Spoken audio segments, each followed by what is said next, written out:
Apologies for the unusual start to the vlog, but the morning didn't quite pan out as we expected. We met Richard and Karen from Narrowboat Ducks Deluxe yesterday. As they're heading towards Sheffield too, we decide to all travel together to make lighter work of the many locks that we need to pass through. We wanted to get an early start today, and we were ready to go at 8 AM, but it wasn't to be. The river is no longer in flood above the lock, but we don't get the go-ahead to proceed from the Canal and River Trust until well after 10. The issue is, the Aldwalke lock is only open between 11 AM and 1 PM, and because of our late start, there's no way that we're going to make it in time. This means that we're going to have to moor before Kilnhurst Lock, as there are no moorings on the river between there and Aldwalke. The additional frustration is that the Tinsley flight is also manned, and you need to complete it in one day. And if we can't go through Aldwalke Lock until 11 AM tomorrow, then we're not going to make it to the Tinsley flight in time to clear it on the same day. It only takes 11 hours to cruise from here to Sheffield, so a day and a half of travelling. But because of our delayed start and the fact that the Tinsley flight and the Aldwalke Lock times aren't coordinated, a 2-day cruise is going to take us 3 days. It's after 10 AM when the Canal and River Trust tell us it's unlikely that the navigation will reopen today. And then 10 minutes after the call, I happen to refresh the web page and the stoppage has been removed. It's been a frustrating morning, but at least we're on our way.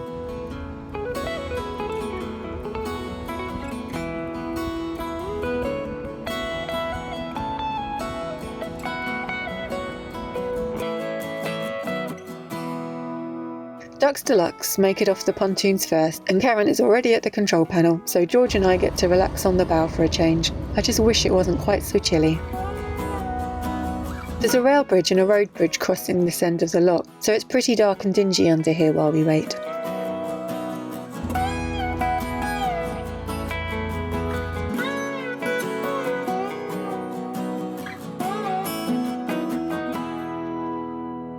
Just 2 narrowboats using the lock today. You can see that a lot more boats would fit in here.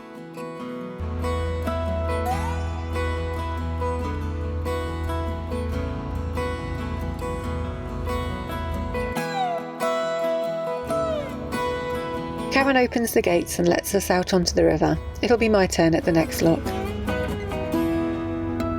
It's only just out of the red though.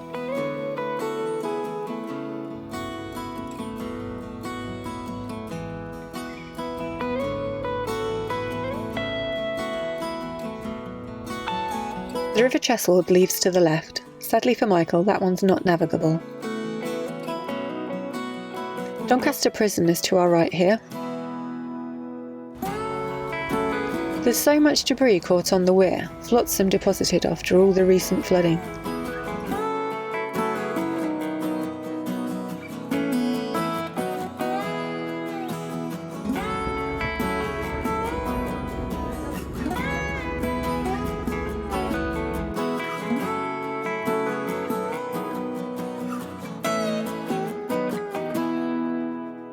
It's late in the morning now, but the winter sun is still very low in the sky.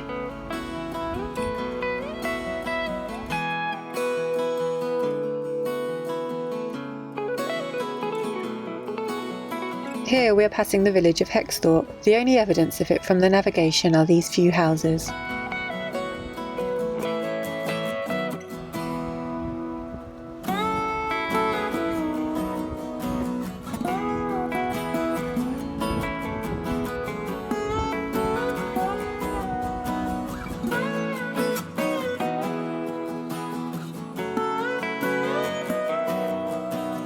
These 2 rather striking viaducts were built for the railways, although the second one just carries a cycleway and footpath now.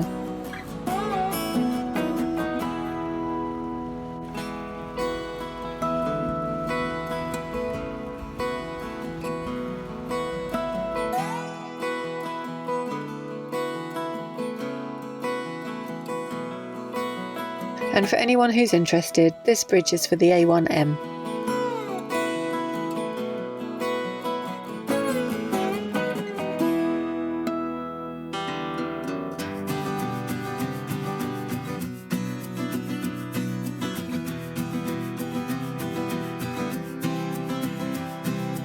The river water is still quite high, but you can see how much higher it was from all the plastic now hanging in the trees.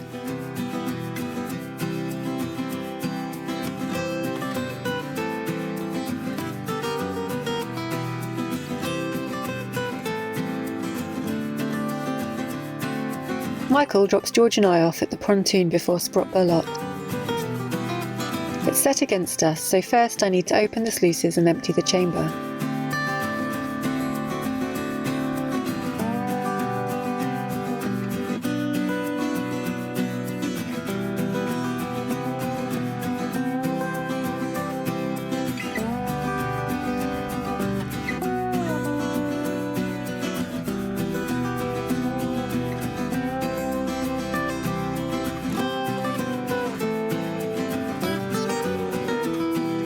Once we're inside, Ducks Deluxe arrived too.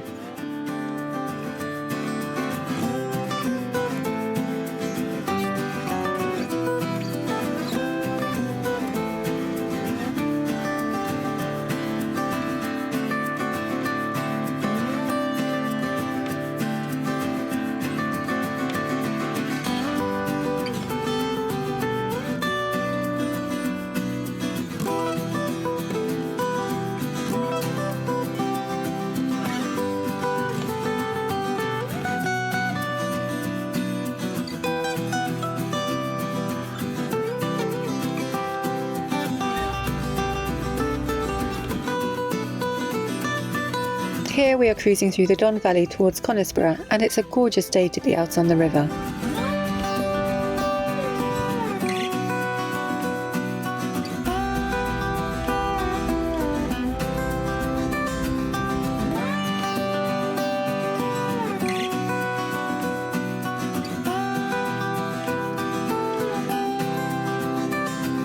This is the Conisborough Viaduct. It was opened in 1909 and was part of the route between Hull and Barnsley. 15 million bricks make up its 21 arches, and a 150-foot iron girder bridges the gap. It's a pretty impressive sight as we cruise along. The railway line closed in 1965 and it eventually became a cycleway. George is not at all impressed. He's more concerned with looking out for ducks.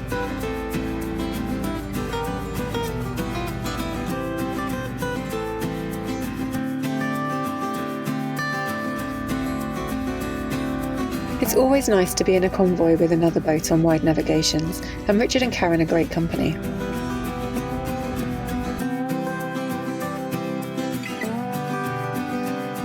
There used to be a lock here at Conisborough, but it was removed when the navigation was deepened. Here we are passing Conisborough itself. Unfortunately, we don't get a very good view of the castle.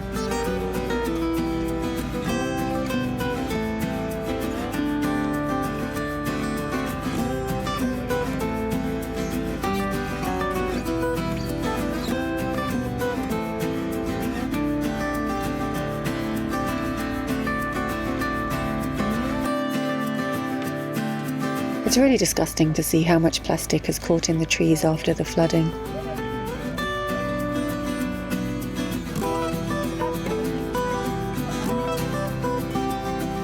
The Ducks Deluxe are in front of us at this stage, and Karen jumps off to do the lock. Have I mentioned how nice it is to be travelling with another boat? Unfortunately, her key doesn't seem to be working, so George and I get off too, hoping that we'll have better luck with our key.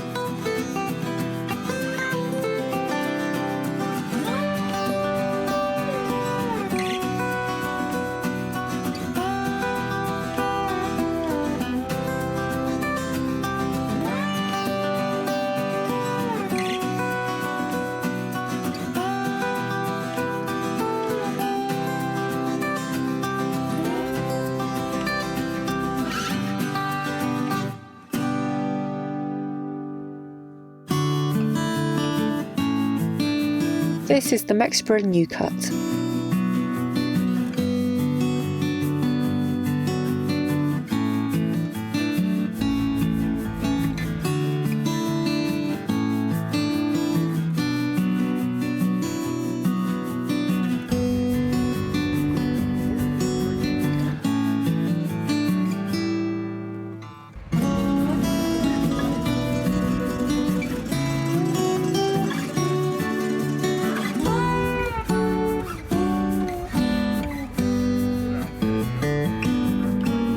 At the end of the cut is Mexborough Top Lock.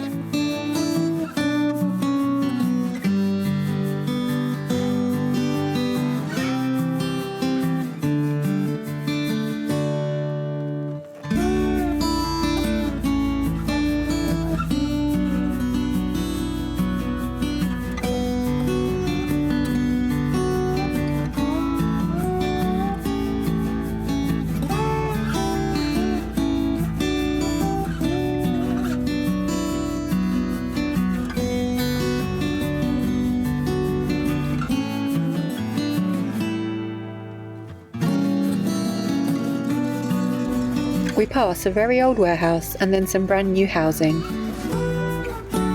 I don't think the building's finished and they don't look occupied yet.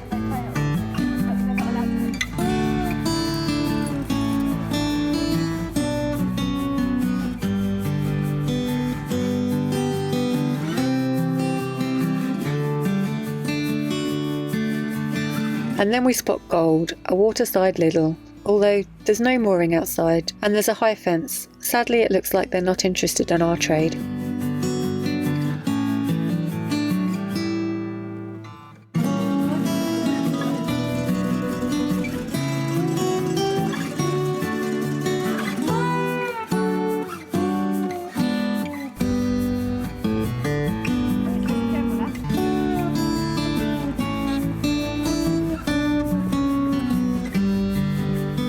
We have missed the 1 PM cut-off time for Aldwalke Lock.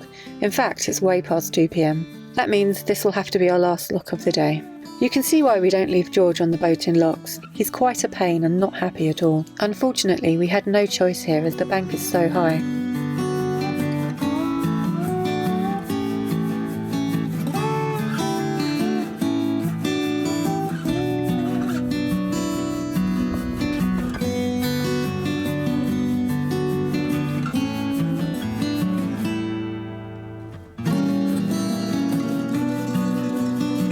At the lock, we meet a really lovely guy from the CRT. I chat to him about our delayed start this morning. He is really nice and offers to help us get through Aldwalke Lock today. There are 3 more locks to do before we get to the next safe mooring, and he offers to lock us through them all. This is such a massive help. We were pretty ready to stop for the night, but this offer is too good to miss. Having someone work the locks for us will really speed things up. And it means that we can book to go through the Tinsley flight tomorrow instead of waiting till the day after that. I jump aboard in the lock and we're on our way.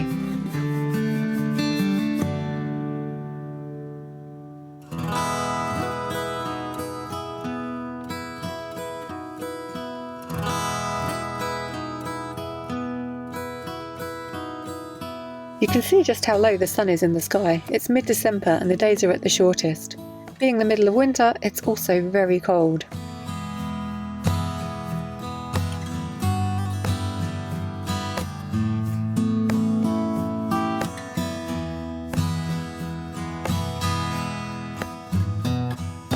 This is where we were planning to moor for the night. It's the last safe mooring spot before the other side of Eastwood Lock, 3 locks away. Let's hope we make it before the sun sets.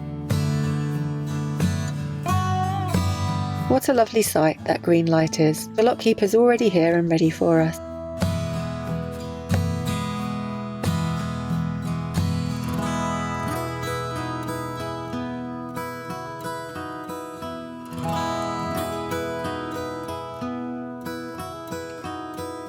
We're through the lock in no time at all and are heading out onto the river again.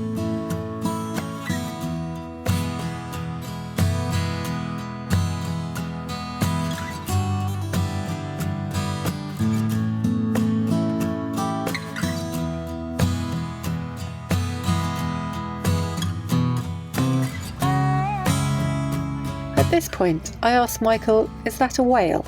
You have to understand it's been a really long day and my judgment of humour is poor at this stage. It turns out it's an upturned canoe, probably washed away in the recent flooding. This is the loading wharf at the Thryberg Steel Mills.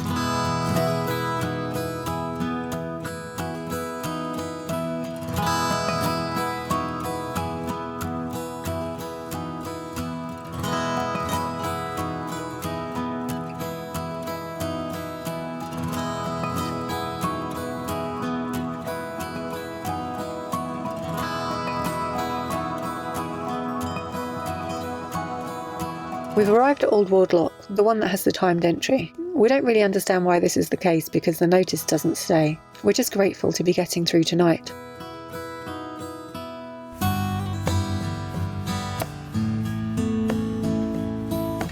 The lockkeeper explains to us that there's a lot of debris from the flooding on the other side of the gates, and to get through it, we probably need to build up a bit of speed so we can push through.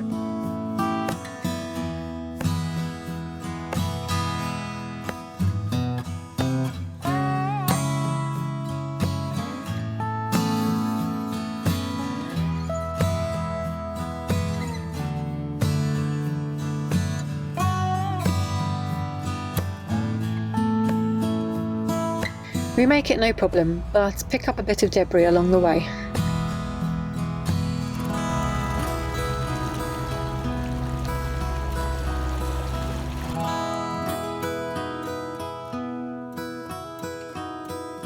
The sun is pretty much set now, just one more lock to go and we can safely moor on the cut on the other side.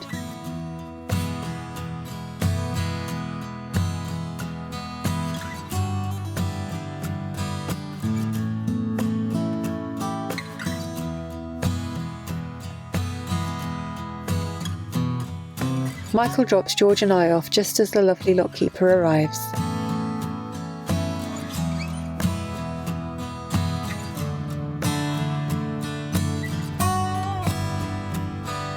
We are losing lights fast.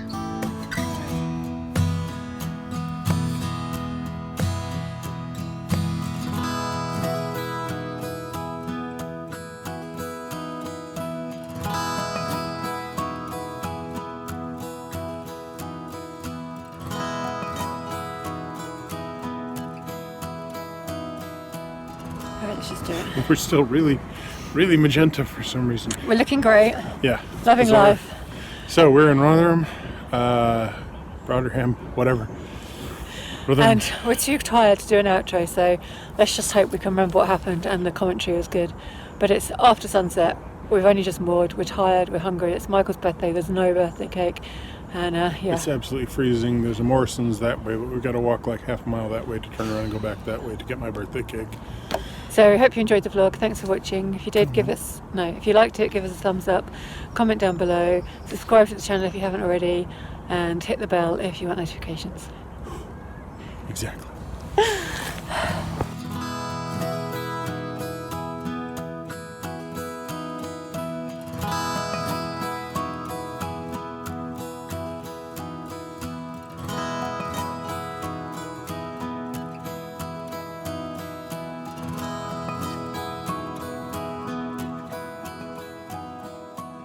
The River Cheswold leaves to the left. Michael drops George and I off at the pontoon before